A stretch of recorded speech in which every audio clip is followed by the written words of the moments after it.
Hello mga bakla! Welcome back! At syempre, andito na naman ang nag-iisang diwata ng New Zealand na si Jing Jing. At syempre, magaling na ang lola nyo. At dahil dyan, may kasama ako, fresh na fresh at napakaganda. Siya ang dating diwata ng Dubai. Ito siya. Hi! O, diba? O, diba laki ng mukha ako dyan? Charot lang yan, magpaglaki ng mukha. Siyempre, galing siya ng Dubai.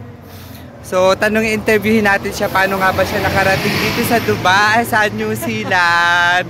O, di ba maingay? Ulitin ko, nag-iisang diwata ng Dubai. Name mo daw? Maha. O, siya si Maha. O, di ba? Ganda-ganda na pangalan niya, Maha. At syempre, tanungin natin siya, paano ka nga ba nakarating dito sa New Zealand? Ate, syempre nag-apply ako, ate. Saan nag-apply ang bakla? Sa McDonald's. Baby ko sabihin, nung nasa Dubai ka, gumamit ka ba ng agency? Wala. Okay. Oh, di ba ang bongga wala agency? Ibig sabihin, direct hired. True. So yun, so saan nga ba yung link na yun? Ano ba pangalan na in-applyan mo? Hindi ko matandaan eh. Tingnan nyo na lang mamaya dyan sa ilalim. Ayan, o diba? Bibigyan niya tayo ng idea kung saan pwede mag-apply. O diba, bongga? So far, ilang weeks ka na dito? Months? 3 weeks! O diba, fresh na fresh ang backlog? Malapit na mag 1 month. O diba? So yan bakla, so ano yung nag-decide sa'yo para mag-apply dito sa New Zealand? Wala lang, maiba naman kasi napakainit naman sa Dubai, no? True. May experience pa lang yung ice. So ilang taong ka na doon sa sa Dubai? 10 and a half. Oh my God, 10.5 years. My God. Nakakaloka ka baklet ha. So dito alam niyo na 10 and a half din dapat. Para dito na magiging Thunderbird, no? True. So ayan, may experience ka ba bilang service crew sa McDonald's sa Dubai? Yes, McDo din ako sa Dubai dati. So ibig sabihin may experience ka kaya talagang na-achieve mo ang pag-apply dito sa New Zealand, di ba? True. So ayan, si Maha Cobrador.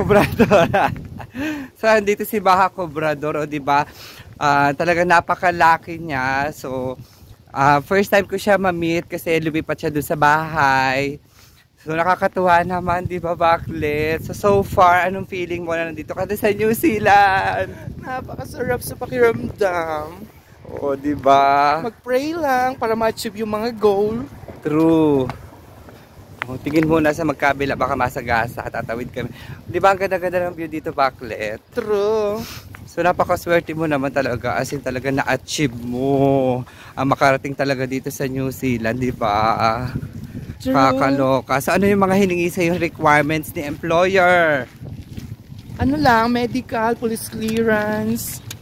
Police clearance sa Dubai. Yes. So yan, so nag-medical siya sa Dubai na rin, di ba? Yes. And then police clearance. So hininga ka ba ng NBI from Philippines o hindi na? Hindi na.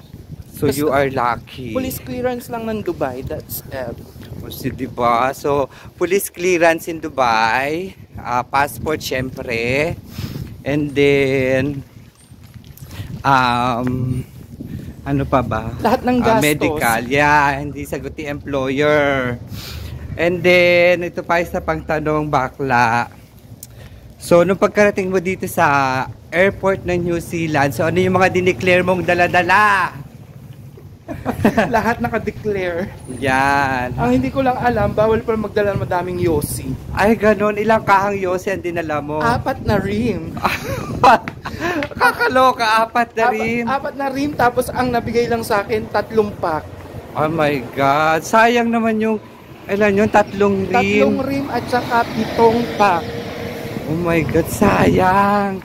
Ibig sabihin, gumastos ka talaga sa yosi, tapos anong ginawa sa'yo? Ano sabi sa'yo? No, iwanan mo na o itapon? Sabi, gusto mo daw bang bayaran?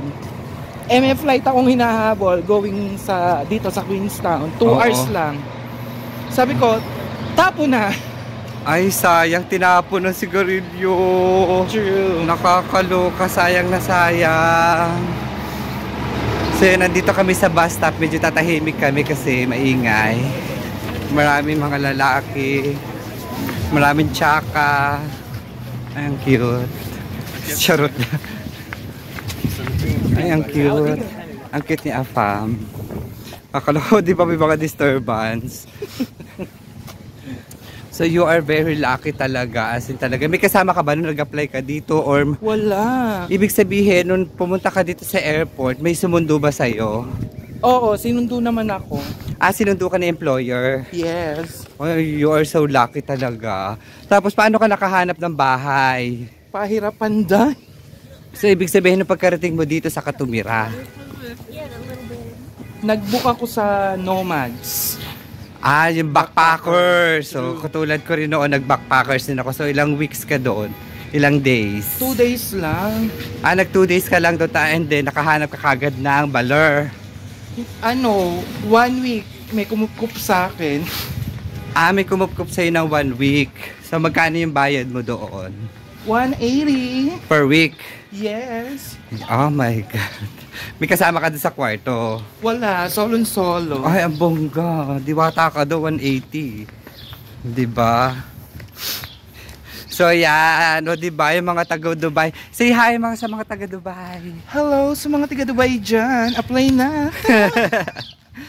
O, diba? Saan mo naman nakuha yung link kayo sa Facebook, sa Google? Nakita ko lang siya sa saan yun?